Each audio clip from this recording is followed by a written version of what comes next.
So welcome to Module 1, Lesson 3 of the New Patients on Tap formula. So far, what we've talked about is the why most marketing doesn't work for most clinics, what they tend to be doing wrong, and the marketing system that we're going to use, which is incorporating information marketing with direct response marketing to encourage people and chase after people who are somewhat skeptical and aren't ready to book an appointment with you now, which are 19 out of 20 of the people in your town, in your location, who could do with help with the condition you're considering. We're going to chase those people rather than just chase the 2 to 5% who are ready to book now, which is what all of your competitors are going to do. So we're going to use information marketing, direct response marketing, and we're going to measure our return on investment so that we hold every single pound, euro, dollar of our marketing spend accountable, so we maximize our spend. We can then figure out what's working, what's not working, turn up what's working, turn down what's not working, and make sure we don't waste any money. And that way you can be assured and rest assured that the marketing that you're doing is actually giving you bang for your buck, and rather than a hidden hope that it might bring you in some patients. With the New Patients on Tap formula, we know that it's bringing us patients with the way we do it. So what we're going to talk about in lesson 3 is the marketing triad. So the marketing triad basically is the steps that you want to think about when you're doing your marketing. And what we tend to find is that most clinics, they make the mistake that they start at the end. So they first consider where they will market. So where will they do their marketing? So they will say, I'm going to do Facebook ads. I'm going to do Google ads. I'm going to use the newspaper, and so on. And what happens is when they do that, they just don't get the results and they give up. And if you think back to the story I told earlier in this course, where I spent 3,000 euros on Google ads because somebody asked me to do Google ads, and I didn't really know who I was targeting and what message I was trying to give. And so I gave it a go, and I wasted 3,000 euro, and I didn't go near Google ads again. I wrote it off as Google ads doesn't work for my clinic. And that wasn't what it was. It was simply that I started at the end. So we're not going to do that. And the marketing triad is going to make sure that you don't make the same mistake that I made, and you don't waste 3,000 euros or your equivalent of. So to ensure the best possible results from your marketing, you must know 3 things, okay? And those 3 things are: who is your ideal patient? What message do you need to tell them? What message do you need to tell that ideal patient? Where can you find them? As in, what media do you need to use to get your message in front of them? And like I said, the mistake that a lot of clinic owners make is they start at the end. And they will do Facebook or whatever, and they haven't thought, who am I targeting and what do I need to say to them to get it to resonate with them. So we're going to make sure that that never happens to you anymore. So if we start at the start, part 1 of your marketing triad is, who is your ideal patient? So there's 2 ways you can approach doing this. The first way is you can say, who is your ideal patient, as in they're compliant, they're easy to work with, and they're profitable. Okay? The second way you can do it is, your ideal patient is the condition or type of patient that you love to work with. So in the second option, it might be that you say, I just love treating runners or triathletes. That's the normal thing I will hear when I start working with a private client. I love to treat biomechanics, and I want to get loads of triathletes in. But then when we drill down into it, it's really interesting work. Yes, I totally understand that. But those patients, they don't tend to actually be very profitable, because they tend to come once or twice. They're in a rush to get better because they have a race at the weekend, and they don't tend to stick around. And while it's very interesting work, they're not actually very profitable. Now, you can have more than one ideal patient, but you are better to start with just one. And once you're aware who your ideal patient is, you can figure out how to laser focus your marketing on them to attract them and avoid wasting marketing spend. So what I would tell you to start with is start with the most profitable patient, because you're in business to be in business. So you're in business to generate a profit, which you can then put back into your staff, your services, into having a good lifestyle for yourself and your family. So begin with profitable patients. So if you are listening to this and you're considering, I want to go after, for example, we'll go again with the triathlete, because I just really want to treat triathletes. I've no problem with that. But if you know in your heart of hearts that bringing in a 60-year-old lady is more profitable, even though it's not as sexy a treatment maybe as treating someone, an international triathlete or something, then start with a 60-year-old lady. Go after her first. Fill your clinic with her and make your clinic as profitable as you can. And then once you've done that, then go back and make a second type of ideal patient, which is your triathlete. And then you know how to target them, and then start to attract them into your clinic. It'd be like the cream on top. Whereas if you do it the other way around, and you don't go after your most profitable type of patient, and instead go after the patient you just really want to work with, you're going to struggle. And I'm assuming that the reason you've done this course is because you don't want to struggle anymore. You want to fill your clinic with patients who can pay you a good price for what you do, and that you don't have to work ridiculous hours, maybe be the last to get paid, maybe not take a holiday. And if you continue to follow the type of patient that's not profitable, or the practices that are not profitable, you will take a lot longer to get to your destination than you will if you pick an ideal patient that is going to be compliant, easy to work with. You know the type of patient I'm talking about. They turn up on time for their appointment. They're never late. They never cancel last second. They never quibble about the price, and they pay up front. And that's what you want. And they get better. And they tell all their other friends that are just like that. Start with them. And once you've got that ideal patient, then move on to whoever you wish to do. The second part of the marketing triad is your message. So you have to get the message that you're going to use in your marketing to resonate with that ideal patient so much that it seems that you are speaking directly to them. You'll know that when this happens, when you do an ad. For example, I did a newspaper ad a number of years ago, and I remember a lady coming into me and saying, I saw your ad, and it was as if you were speaking to me directly. It was like you were inside my head. So when you can use the message and the words that are inside their head, you are onto a winner, because you're going to resonate with that patient. You're going to make them think, well, this person knows me, this person understands me, and therefore they're more likely to give you the benefit of the doubt of taking your lead magnet, of booking that appointment, of coming to see you. And then if you carry that message through, of actually going ahead with treatment and so forth. So knowing who your ideal patient is and what message you should use in your marketing to resonate with them is the most important part of your marketing strategy. It is the most important part of the whole new patient on tap formula. If you skip over this part and you just go to the tech and you just go to the sexy bit where I get to do Google Ads, I get to build a new website, marketing funnels, and you're targeting the wrong person, or you're giving the wrong message, or worse, a combination of both, this will not work. So while this bit is not maybe the sexiest part of marketing, it is the most important part of marketing. So like I said, if you fail to put the time or effort into this section now, your marketing is almost guaranteed to fail, and you will waste any precious marketing budget that you have. And I know most small clinics don't have significant amounts of marketing, and to begin with, they'll often start and they'll feel that marketing is a cost more than an investment. And I understand that.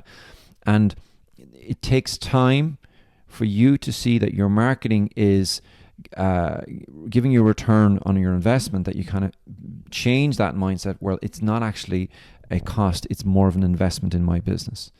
And once you do this right, what you can do is you can use the message in all parts of the business that you have, from the marketing that you're doing on your website, and your Facebook ads, Google ads, in your newspaper, messages on in your front desk. You can use it on the phone when you're talking to patients. You can have your staff do so, and you can use it in person to convert them into and to make sure they stick through a plan of care. That's how important this is. It's the whole life cycle journey, and all of your staff needs to be on song. You need to have everybody singing from the same hymn sheet from the start of the patient life cycle when they find you on Facebook, for example, to the end of the patient life cycle when they're discharged and they get follow-up reactivation marketing, which we will talk about later in this course. The third part of the triad, which is, like I said earlier, the part that people tend to rush towards and say, let's do this, is the media that you use.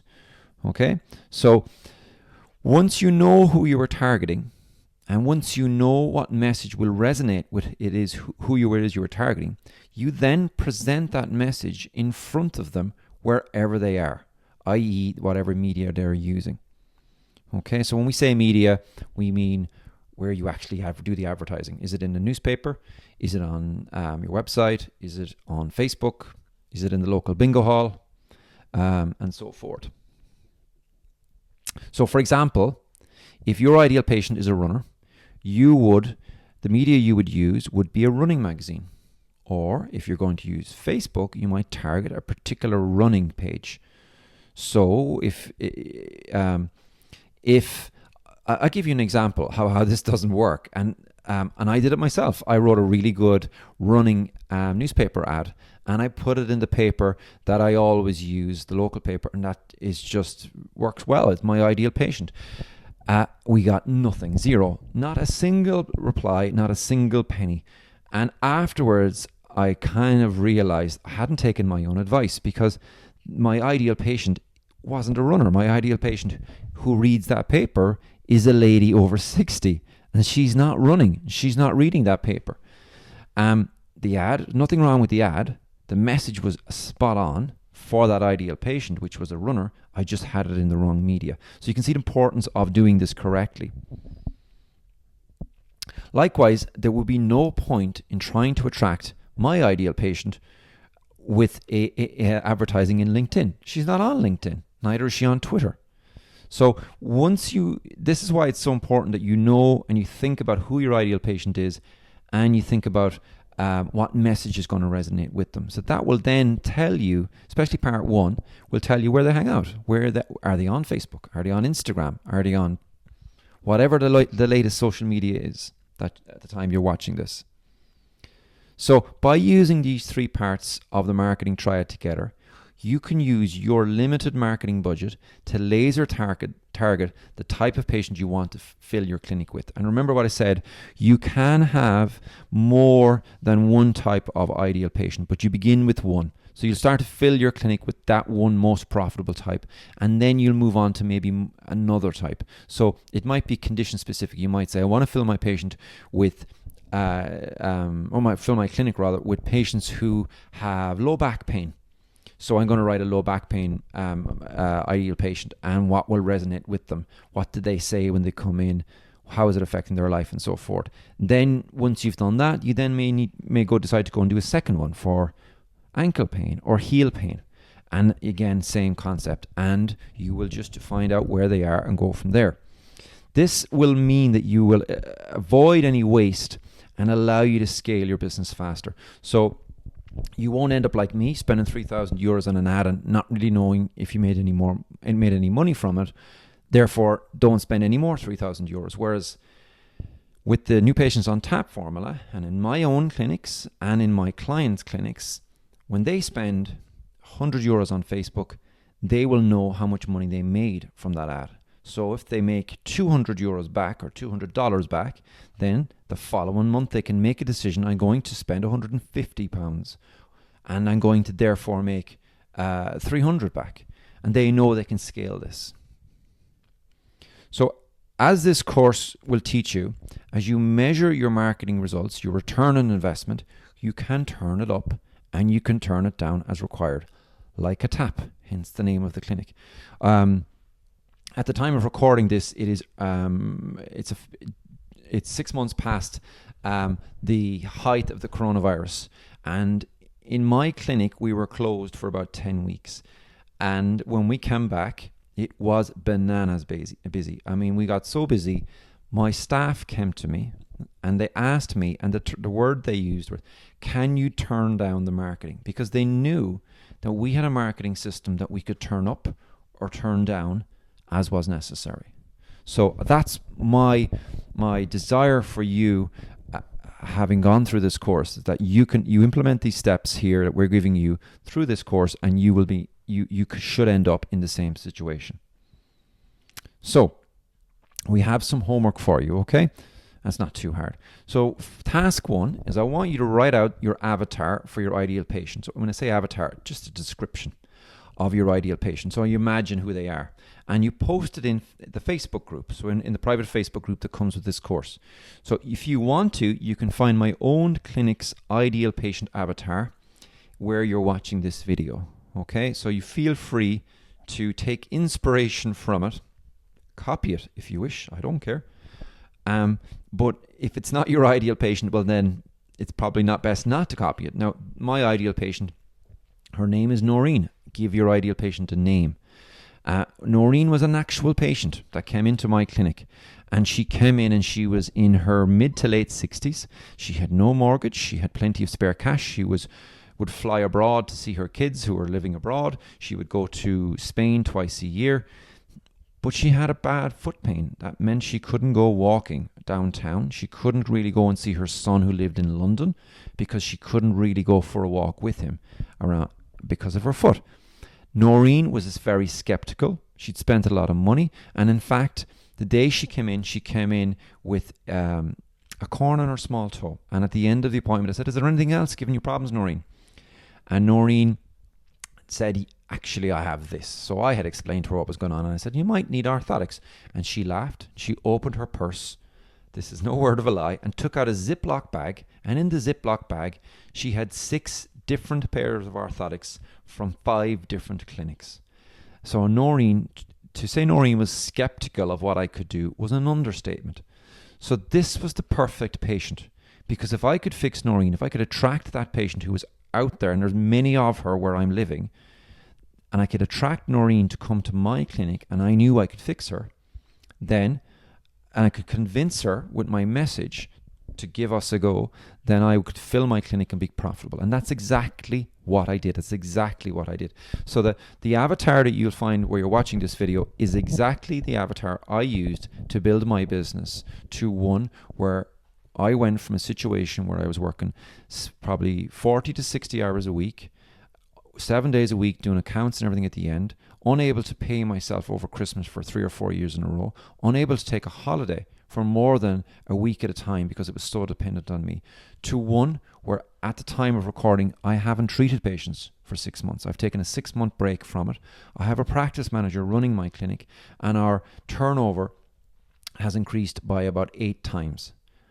And I'm not saying this to say, look at me, how great I am. I'm saying this to show you that if you do this correctly, you can have the same results in your clinic. You can have a lifestyle that doesn't mean that you're full of stress and heartache of running a clinic, because I know how hard it is to run a business. So what you want to do in this task is you want to write out, what sex are they? What age bracket are they? And when I say age bracket, don't go any more than, say, 20 years. 10 to 15 years is about right. What's their family situation like? What activities do they like? Where do they live? How much money do they have? What papers, TV, etc. do they watch? Do they read? Are they on social media? If so, which ones? Where do they go on holiday? How did they hear about your clinic? Why did you choose them as your ideal patient? Now, all of this matters because the more detail you can give, the better. If I go through a lot of these, so if I know the sex and the age, I can go in, for example, to Google or Facebook, and I can say, only show my ad to ladies between 60 and 75 who have a certain amount of money to spend, who live in this area. So that's how detailed you can be. What's their family situation like? You can literally say they have kids, or they have a mortgage or whatever. That's the way that's the way online marketing is working at the moment. What paper do they read? Because I don't want to put my ad in a paper they're not reading. What television do they watch? So the same idea. What social media? I still see today people advertising on LinkedIn to attract people to come with their feet, or with their back pain, or with their knee pain. People are not on LinkedIn for that. Your ideal patient is not on LinkedIn unless you are trying to attract a businessman. Where do they go on holiday? Where do they hear about your clinic? So the more granular you can get on this, the better. And what I would suggest you do is you make this at least 500 words, up to 1,000 words. You just let yourself run wild and pick a name for your avatar. Now, you might be listening to this and go, well, if I only do what you do and I pick ladies over 60, what about all the men? What about all the people under 60? Now, the problem is you do not have a marketing budget big enough to go after everybody. You just don't. So you pick who's going to work best for you to begin with. And if Noreen comes to my clinic and gets better, well, then I'm on to a winner. And if she tells her husband, John, to come in because that clinic is so good, or she tells her daughter, Mary, to come in with her grandchild, that's all cream on top. And I don't have to go after them, because that is going to happen regardless through my word of mouth marketing, which we talk about later in this course. So start off as granular as you can, and you'll make, by doing this, having your ideal patient, you will make the most of your marketing spend. So task 2, once you have your ideal patient written out and you know as much as you possibly can about them, I want you to write out 8 lines that would be accurate. That would be accurate enough that if your patient that would make your ideal patient say that you were describing them in relation to the problem they're going to have to help them with. So basically, what I mean by this is, I could probably have said this a bit better. You remember that patient who said it was as if you were inside my head? That's what you want to do. You want to literally write out, what did they say when they come to your clinic? So how would they describe their problem?